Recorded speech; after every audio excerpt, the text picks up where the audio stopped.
I just returned from teaching a fantastic photography workshop in Vietnam and Cambodia, and I want to share with you the gear that worked and the gear that failed spectacularly.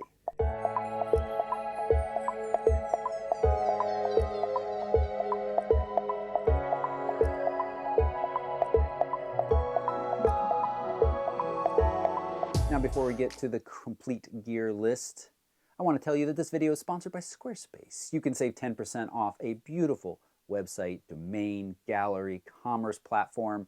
Squarespace is capable of all of that, and you can save 10% off by going to squarespace.com/photorectv. The link is right down below this video. You can also travel with me on future workshops. You can learn more about that at photorec.tv/travel. We have some fantastic destinations planned 2018 and especially in 2019. So go check it out at the link right down below this video. So I was really excited about this trip. I've never traveled to that part of the world before, and getting to be there, meeting the people, experiencing the culture, visiting the landscape, all of those things just sounded awesome from what I'd researched and what I'd seen, and I was very excited, and there was absolutely no disappointments. Just an awesome trip overall. And monumental gear-wise for me, because this was the very first trip where I didn't bring along any adapted glass. I know I've been shooting on Sony for a couple of years, but I almost always bring Canon glass along with me because it's what I've owned from being a Canon shooter in the past. However, on this trip, I either bought, begged, or borrowed Sony glass. And so this was completely native Sony gear. Before we get to the Sony stuff though, I did bring along my GH5 with a 12-35 lens, and that was my main video camera. Not because the Sony's not capable of shooting beautiful video, but because I found switching back and forth from photos to videos with the Sony in faster paced environments like back alleys of Vietnam, where you got a butcher shop over here and spices being sorted over there, just to be slow enough that it was worth it to have a camera dedicated for video, the GH5, plus of course that flip out screen for when I want to talk to you all, and a dedicated camera for photos, though I did of course shoot video with it from time to time, especially in lower light, because the GH5 doesn't do it nearly as well as the Sony does in low light. So that camera was connected to me usually on a strap, or actually through the Spider Light holster system on my Mindshift Gears 26L backpack. All of the gear I'm going to talk about is going to be listed right down below this video. So if you've got questions about it or want to read more about what I've brought along with me, you can look there. But as I said, the very first time for native Sony glass solely. I've brought Sony lenses along before, but as I said, usually Canon. And this was the first major outing for me with the Sony a7R III, and I continue to be blown away by how well this works, the improvements in battery life, and even more importantly, the improvement that I loved the most and really relied on this trip, and it came through stellar, is the IAF. So as I said, one of the things I was really excited about was meeting the people of Vietnam, making some photos of locals. And this camera with its IAF just works so well for street photos and portraits. And this combination with the 85-1.8, I think, is absolutely fantastic. This lens was on my camera more than any other lens. I shot more pictures on this trip in about 2.5 weeks between Vietnam and Cambodia with this combination, closely followed by the 24-105. But let's back up, and I just can't stress enough how well the IAF works in the system. I've assigned the AEL button on the back of the camera to trigger IAF. So I bring the camera up to my eye. I usually am shooting on the medium spot focus point. I'm moving that point around using the joystick, putting where I want for landscape photography or street photography. But if there's a face in it, if there's an eye in it, I simply push the AEL. It doesn't matter where my medium point is. It could be at the bottom of the frame. It could be stuck in the left corner. I push that AEL button and it locks onto the eye. If it can't see the eye, it locks onto a face, and it just worked so well. Even one morning in Cambodia, we're puttering through on little boats through this fishing village that's just starting to wake up. People are out on their porches, brushing their teeth, washing their kids, washing clothes, and it just would nail focus on faces and eyes, even when we started to pick up speed and or going by some of these houses rather fast. Really, really impressed and loved it. And this is what I really like about the Sony system is, yes, it's full frame, but you can go and travel so light if you want to. This combination right here is so travel friendly. And the 24-105, I actually have already had to send that back, is just a fantastic combination. 95% of the time I walked out the door, I had either the 85 on or the 24-105 or vice versa in my bag. One of them was in my bag, one of them was on the camera, and that covered 95% of my needs. The only other bit that I did bring along, because I knew we'd be having opportunity to photograph some birds in Cambodia, is the 70-300. And not just for the birds, but I'm a big fan of telephoto lenses for landscapes as well. It really allows you to kind of compress the foreground and background, put your viewer in the frame right there and feeling like those mountains and rice paddies are all right there. And a longer lens like the 70-300 does a good job.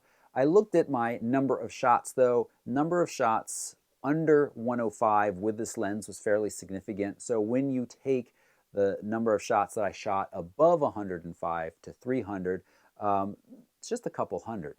Whereas, 800 with the 85 and about 800 with the 24-105. So I'll be okay leaving that at home next time. The 105 gets me close enough.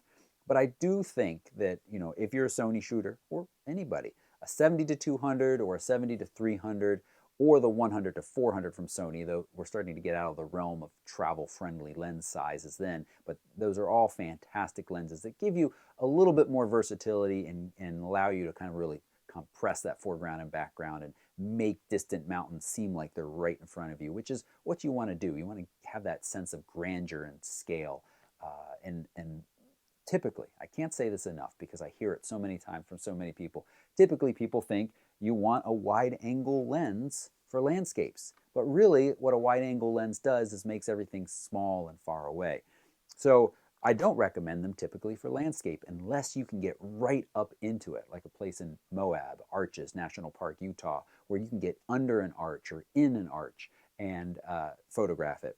But there are other uses for a wide angle lens, and this arrived the day before I left, so I did decide to take it. I didn't use it a ton, but what I did use it for, I'm very impressed with. This is the Laowa Venus lens, the 15mm f2. It's a native FE mount. I love its size, it's compact, it's nice lightweight. This might be my new favorite Sony night sky photography lens and wide angle lens, replacing what I really like, the Irix. I'm pointing to them, they're over here on my shelf still in for testing, but you have to use adapters with them. So Canon and Nikon, those Irix lenses are fantastic values, but if you're a Sony shooter, I think this native mount, it's very hard to beat. Very impressed. Some of this stuff I'll do a full separate review about, but I'm not going to be able to do that for all of it, so I thought I'd throw this video together and share it with you all with some of my thoughts coming back from this trip where everything got used solidly for 2.5 weeks.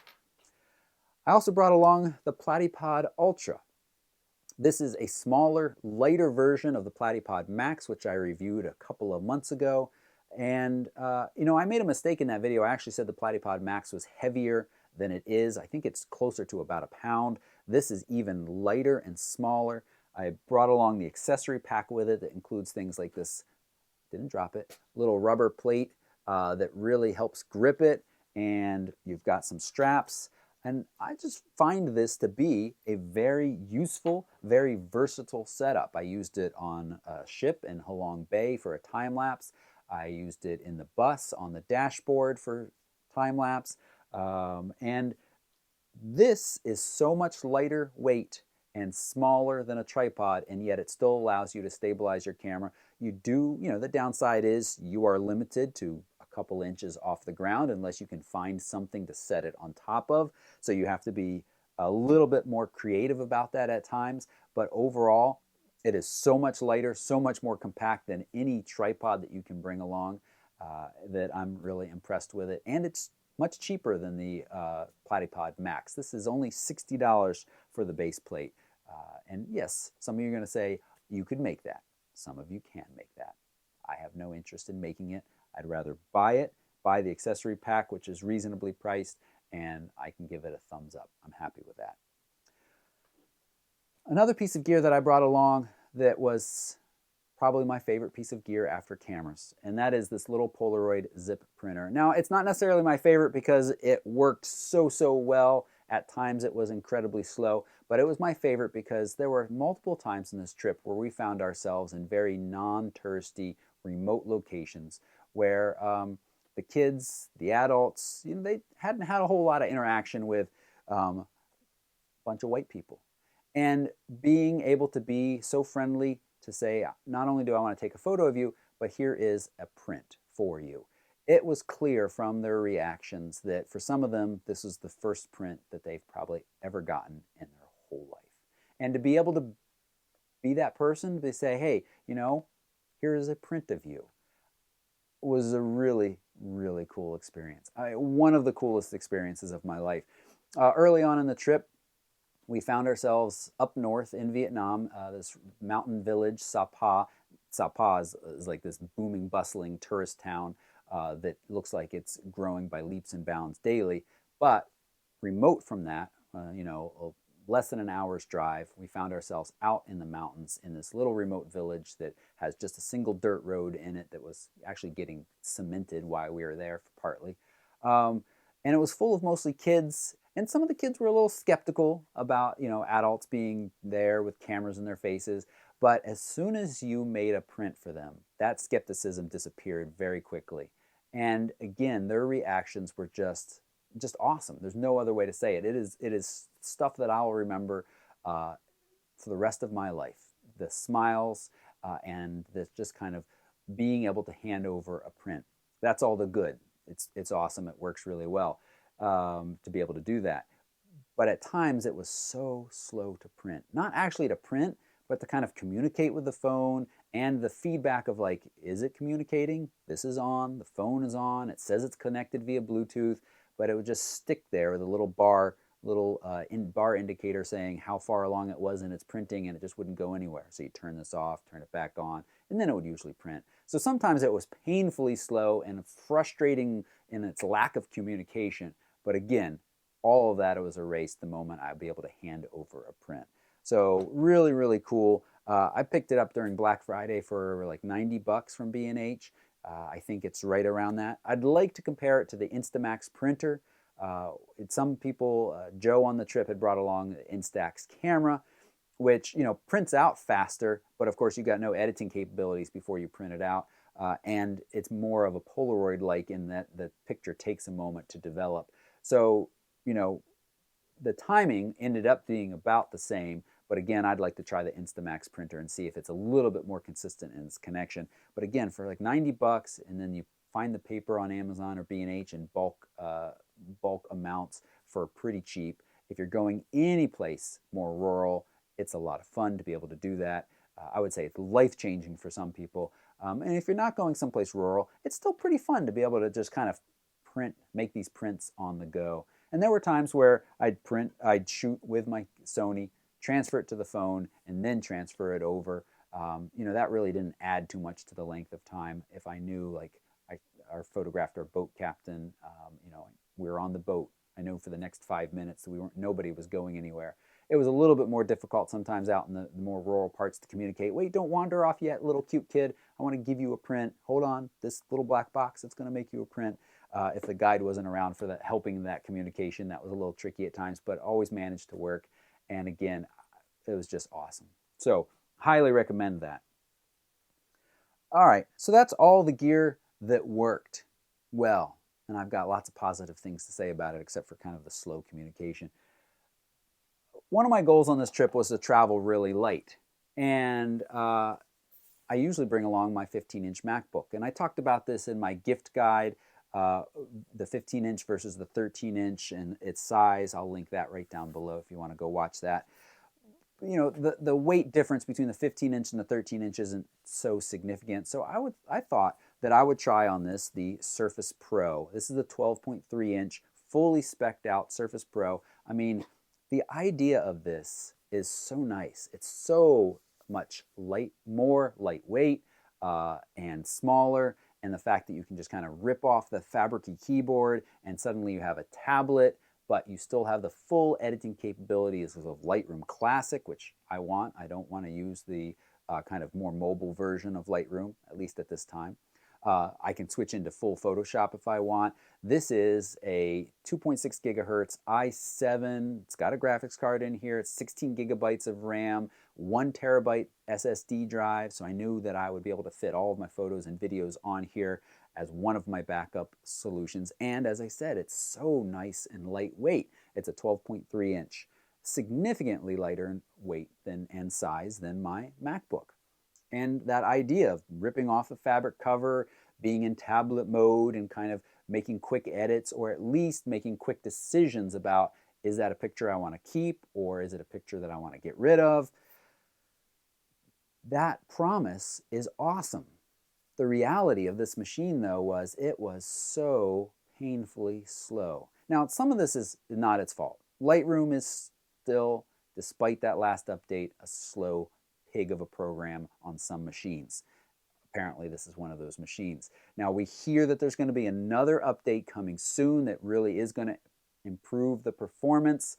I hope I still can hang on to this long enough to test that update.